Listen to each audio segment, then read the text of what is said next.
पास हमारे हमारे जमीन के अंदर से निकल रहा है कि आप इसकी अलाइनमेंट को बदल सकते हो, प्लीज आप बदलवाओ। मैं उनको समझाने की कोशिश कर रही थी कि पूर्व मुख्यमंत्री वसुंधरा राजे के एक बयान को लेकर प्रदेश की राजनीति में जोरदार चर्चा छिड़ गई। बयान आने के बाद राजनीतिक हलकों में तीखी प्रतिक्रिया देखने को मिली। उस बयान पर सुबह भाजपा प्रदेश अध्यक्ष मदन राठौर ने भी अपनी प्रतिक्रिया देते हुए कहा उन्होंने पूर्व मुख्यमंत्री वसुंधरा राजे से बातचीत की है। इस पूरे मामले पर अब वसुंधरा राजे ने मीडिया से बातचीत करते हुए सफाई दी है। उन्होंने कहा कि उनके बयान को तोड़ मरोड़ कर पेश किया गया है। राजे ने बताया कि कुछ किसान उनसे मिलने आए थे। इस दौरान उन्होंने धौलपुर महल की दीवार का उदाहरण देते हुए कहा मेरा ही चला गया।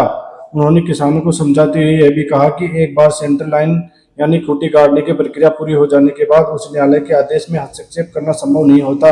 की अलाइनमेंट को बदल सकते हो, प्लीज आप बदलवाओ।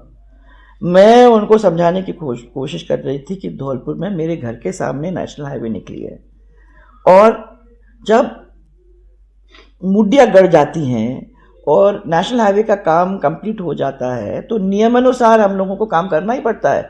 मुझे भी अपने दीवार को पीछे करना पड़ा, मेरी जमीन भी गई। तो मैंने उनको ये कहा कि जब मैं अपने घर पे अपने घर की जमीन को उसमें नहीं रोक लगा सकी तो मैं आपको कैसे आपको मदद कर सकूंगी।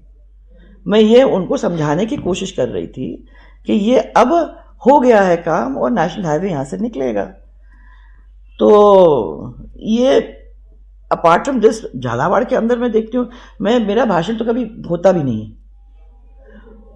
ये एक संवाद होता है क्योंकि हम तो सब लोगों को अपना परिवार मानते हैं और वो लोग टाइम टू टाइम हमारे साथ हैं तो वो पूरी जानकारी रखते हैं क्या हो रहा है। बार बार कुछ ना कुछ निकाल लिया जाता है आपके भाषणों से, क्या ये लगता है? इसलिए है क्योंकि हमारे कुछ हितैषी लोग हैं और वो हितैषी लोग हमारे साथ कुछ कुछ लोगों को लगा के रखते हैं जिनका काम ही ये है कि भैया पूरी तरह से आप लोग इनके भाषण का देख करते रहो।